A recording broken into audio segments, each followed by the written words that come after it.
Hello everyone, it's Gaggle and welcome back to the next episode of Meta Monsters for the 9.12 patch. This is a series where we talk about the three most powerful champions in each role in anticipation for maybe possible nerfs in the future, or just to give you an idea of what are good champions to put time into learning. So let's hop into it. So we're going to start top and go to support. So top lane first we have Aatrox. Aatrox is great because he is and all these are going to have runes, items, and a link to the wiki page and pro builds. So Aatrox is great because of his ability to use his Q to get good amount of CC, good harass, as well as good damage, and the use of his ultimate to give him tons of increased healing to synergize very well with a death stance to keep him alive in teamfights and making him a teamfight menace. So for runes we have a standard Conquer, Triumph, Tenacity, or Bloodline, Coup de Grace, with Resolve, Second Wind or Bone Plating, and Revitalize, and items Black Cleaver, Death Stance, Guardian Angel, Sterix Gauge, Merc Stabbies. Next we have Jax. Jax is a very strong split pusher and scaling option in the top lane right now. He is mainly powerful due to his 2-item power spike being quite insane right now with Trinity Force and Spear of Sojin. He just has tons of leaps, strikes whenever he has his Spear of Sojin going. He's got tons of damage through his auto attacks, good defense with his counter strike, as well as good dueling, mixed damage, and a good amount of auto resets to destroy towers and split push down the enemy. So for runes, you're looking for a Conquer, Triumph, Alacrity, or Tenacity, Coup de Grace, Inspiration, Time Warp Tonic, and Biscuits. The Time Warp Tonic is because you typically start Corrupting Potion on Jax even after the nerfs. It still is the recommended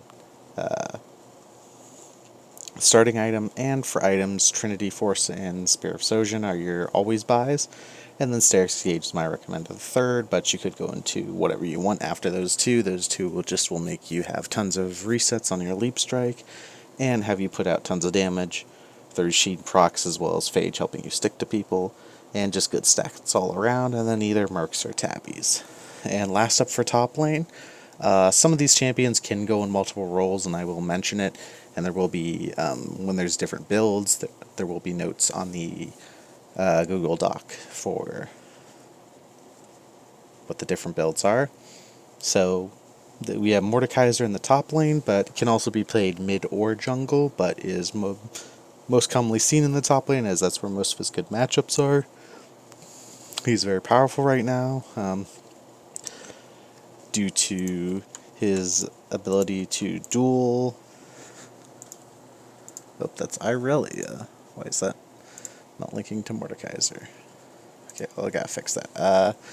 Mordekaiser. Let me just go pull up Mordekaiser real quick.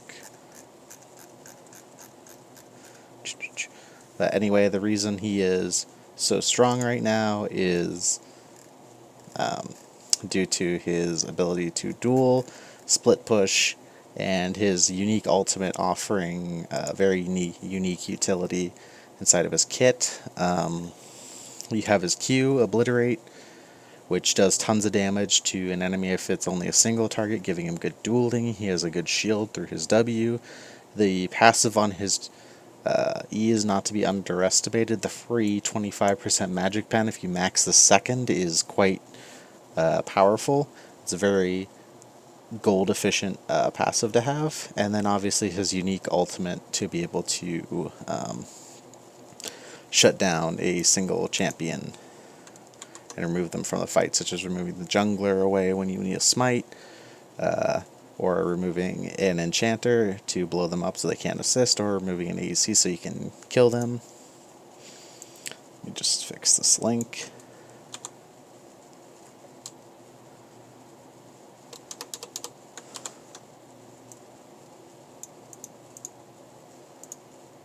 And let me check to make sure this is working. Okay, anyway, I'll have to fix that afterwards. I'll fix that going forward. But for runes, you want Conquer, Triumph, Tenacity, or Bloodline, Coup de Grace, and then Domination, Taste of Blood, or Ravenous Hunter to get lots of healings, so you have good dueling. For items, you want Proto Belt, then Rylai's, and Leandre's for the synergy between those two items, and also just because they give you a little bit of tanky stats while still offering good AP numbers and good shred and utility. Sork Boots, and if you're jungling, you want to go Runic Echoes and then go into normal build. Now moving on to the jungle, we have Hecarim as our first jungler still. Still a good team fighter with his ultimate ability to push people and fear people, his ability to just run at people and do lots of damage. Just a great champion overall. In runes, we have Conquer, Triumph, Tenacity, Coup de Grace, Sorcery, Celerity, Water Walking. He is one of the champions that uniquely takes full use of Celerity with his passive. And then for items, Warrior, Trinity Force, Sterix, Mercs, Tabbies. Relatively standard bruiser setup. And moving on, we have a new addition. We have Sejuani. Sejuani has been good for a few patches now, but now that Kindred seems to be dropping off a little bit, I have moved her up into being one of the meta monsters, as I think she's just a fantastic ganker and a fantastic team fighter, which is kind of unique in a tank, in that she has the ability to gank early. The only other semi-tank that can do that is like Jarvan. Zac can, but realistically his ganks pre-6 are not very good. And then for runes, you want Aftershock, Demolish, Bone Plating, and Overgrowth. Precision for Presence of Mind and Tenacity, because your ultimate is a big part of your kit. Let's see if this link is scuffed as well. Yes, this link is scuffed as well. Okay, I'll fix that too. And then for items, you want Cinderhulk, and then Zeke's Convergence or Knight's Vow, depending on whichever one is more useful in the situation. Zeke's for if you plan to team fight and there's not a lot of pressure on your backline.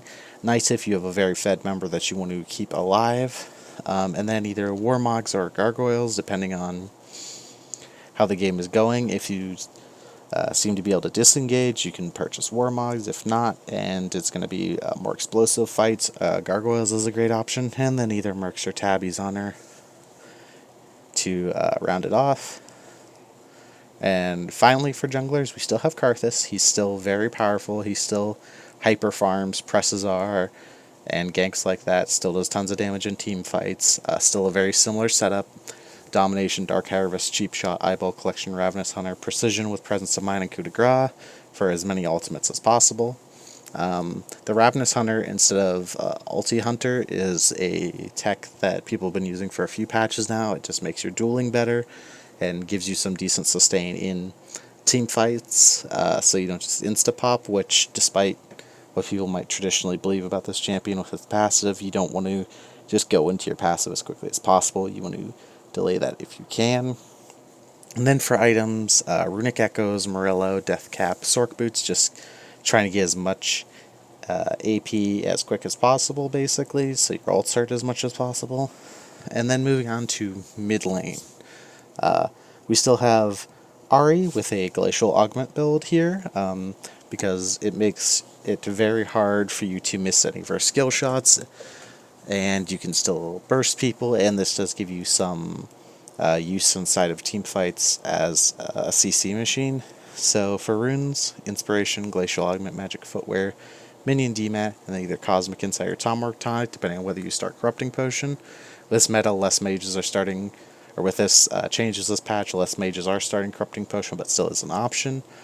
Domination, Cheap Shot, and then either Ravenous or Ulti Hunter. Ulti Hunter for more map pressure, Ravenous for more fight, therefore better in the team fights. Relentless is also an option, but kind of the lesser of the three. And then for items, GLP and Twin Shadows to go with the Glacial Augment, and then just Deathcap and Sork Boots. Now moving up, I move Lux from the support to mid for this patch, not necessarily because she is better mid, but because there are so many powerful supports right now, and there aren't necessarily tons of powerful mids for your average solo queue player right now after the heavy nerfs to Sylas.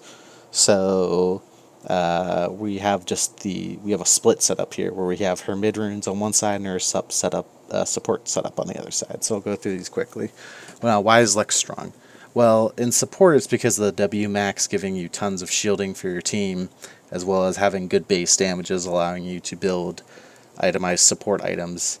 And in mid, it's just because she does a lot of damage. If you do build her AP, and if you're in a position where you can get the income by being a solo laner, and you still have the ability to max W second to give out tons of shielding, which has a decent AP ratio. So mid lane, you want to take Comet, Manifla Band, Transcendence, and Scorch, and Inspiration with Stopwatch, Cosmic Insight. Items are Ludens, Oblivion, Deathcap, Sork Boots, a very standard mage setup. The reason that you'd commonly take Comet in mid lane, not Aftershock, is you want the damage to be able to have kill pressure, as you do have quite a lot of kill pressure as Lux in lane. And then for support, we still have the Aftershock, Shield Bash, Bone Plating, Revitalize, Cheap Shot, Relentless Hunter. With Watchers, Athene's Ardent Sensor, and then Mobility or Sork Boots. Still a good support option.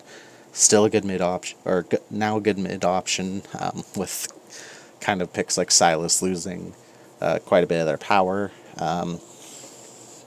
So yeah, just a good champion overall, and very powerful in either of these two roles. Now, last for mid lane, we have Zoe. Zoe is kind of very sleeper in my opinion. Her kit is still very powerful. She's still super annoying. She still has a lot of map pressure, a lot of threat when doing Baron baits inside the jungle. I just think that she is one of the harder champions to actually convert your leads into wins with properly, so I think that's why you don't see her as much as you really should. But for runes, you want to go Dom with Electrocute, Sudden Impact, Eyeball, and Ravenous. Inspiration with Stopwatch and Biscuits. And then items, standard mage setup, Ludens, Oblivion Orb, Deathcap, Sork Boots. You can fish the Oblivion Orb into a Morello if you need to, but normally it's better just to leave it as an orb and go right into the Deathcap. And then next is ADC. ADC had no changes this patch. The three best are still the three best: Sivir, Jinx, Draven. I'll just briefly go over why each of them is powerful. Sivir is safe. Sivir does, with her Q changes, now does good damage, good poke, good harass. Spell Shield makes her safe. She has the speed up ultimate for a lot of the powerful fighters inside the meta right now, especially with Mordekaiser coming in and not having dashes. Unlike most other fighters, he doesn't have tons of dashes, so the speed up is actually really nice for him. So just a Lethal Temple, Triumph Overheal, Alacrity Bloodline, Coup de Grace, Inspiration, Magical Footwear, Biscuits.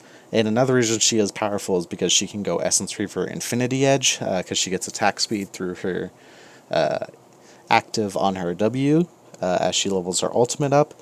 So she can go double AD items to just do tons of damage, and the Essence Reaver giving her more mana to allow her to push more often. And then just Phantom Dancer, Berserker Reeves. Next is Jinx. Jinx, still a very good hyperscaler, good range, good, decent safety with the chompers if you know what you're doing. Can push very hard, has the very powerful interaction between the rockets and Hurricane. If you don't know, the Hurricane rockets can splash and do damage, so that's why she is so powerful with Hurricane. That is why it's almost recommended always to go first Zeal item Hurricane. So for runes, very similar setup to Sivir: Lethal Tempo, Triumph Overheal, Alacrity Bloodline, Coup de Grace, Inspiration, Magical Footwear, Biscuits. Items: Infinity Edge, Hurricane, Rapid Fire, Berserker Greaves. And the last AD carry still is Draven. His Q still gives him a ridiculous amount of base stats. If you catch axes, you can just destroy people in lane and convert that lead into wins very easily with a little bit of practice. But the scaling and stuff on the axes here is ridiculous. You max this first, so it's 55 base and then another 105% of your bonus AD. That's a lot, especially since Draven stacks heavy bonus AD items. For runes, I'd go Press the attack with Triumph or Overheal, Alacrity or Bloodline, Triumph for Alacrity, Overheal for Bloodline, Coup de Grace, Inspiration, Magical Footwear Biscuits, item, Bloodthirster, Infinity Edge, Rapid Fire Berserker Greaves. This double AD item makes your spinning axes do just the most amount of damage, get the most amount of value out of it. And then finally onto support, we had a little bit of not necessarily shake-up, but we had an addition to support. So Karma is got buffed this patch, so she has become a powerful support as well as a good top and mid laner. So I'll be talking about both setups. But first we're going to talk about the support setup. Support setup is Summon Aerie, Manifold Band, Transcendence, Scorch, Inspiration, Biscuits, Cosmic Insight, items, Remnants, Athenes, Ardents, and Lucidity Boots commonly. Now, why is she crept up? It's because the slow on her Q was increased, and the speed up on her E when Mantrid was increased to match the duration of the shield, which is rumored to be removed next patch, but even with that, she has still got a good amount of harass in lane, decent CC, good shield with the speed up. Even if it's less of a speed up, it's still like a mini Sivir ult. So it's a very powerful support. Now, the thing that might be changing within the next few patches are potency as a top and a mid laner. But right now, she is just a super annoying top or mid. Can itemize into the very powerful enchanter items, as well as taking advantage of good or decent AP ratios while being in a solo lane. So for runes, I go Klepto, Stopwatch Boots, Biscuits, Cosmic Insight, Sorcery for Manifold Band, Transcendence, and then Lunes, Athenes, Deathcap, and Sork Boots. Now you might be asking, where's Tank Karma here? I've been watching a lot of the high elo and pro players, and a lot of them tend to favor if they do go tank, they'll only go one item tank, so they'll just get the gauntlet and then go into the Athenes or the Ardent Censer, and then into AP items after that. But even a good chunk of the top laners are sticking to a more straight AP route, so that is what I would recommend personally, as that is less team reliant, allows you to do more damage and push your lead harder. And then next, we have Nautilus, which is basically the king of the all-in supports right now. Just ridiculously easy to get your AD fed. If you have a Caitlyn, if you have a Draven, if you have a Sivir or a Jinx, and anyone that can do damage, Nautilus can keep you held down for so long, they will kill you. One of the best supports with Vayne, who is very popular and very weak as a ADC right now, basically needs to get carried. You need to feed her as your support, so something to keep in mind. People love to pick Vayne. She's super weak right now. If you pick Nautilus and just try to get as much CC onto someone as possible, she should be able to kill them, get fed, and actually do something.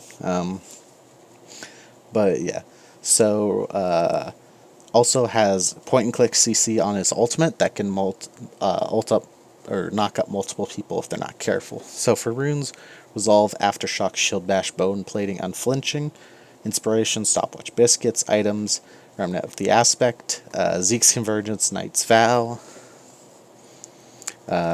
These two items right here are very powerful and very good defensively and offensively for your AD carry, which AD carry is becoming a little bit better with some of the nerfing of the powerful fighters in top lane. So yeah, just a good option to keep your AD alive and very control team fights and smash lane. And then last but not least is Yumi, who is a fantastic lane bully through her Q, being able to hit it basically no matter what, as it is not a traditional skill shot. Good healing. The ultimate is alright for picking up kills. Good harass. The shield she gives off her passive is very underrated, and a lot of supports just sit on you and don't use this, when this is honestly one of like the craziest parts of her kit. She can get like a few hundred shielding every minute just by using her jumping off and giving an auto. So for rune setups, you want Summon Aerie, Mana Flow Band, Transcendent Scorch, Precision, Presence of Mind Cutdown. For items, you want Spell Thieves, Athenes, Ardent Censer, Redemption. Uniquely, Yumi does not build boots because she is normally attached to someone as they are moving, so she normally does not need boots. You could buy Lucidities if you wanted to, but personally I would recommend just sticking to the saving the gold and going right into another item. So this has been the Meta Monster series for the patch 9.12. I want to thank you for watching, and I hope to see you, or I hope you'll check out some more videos on my channel. Have a great day.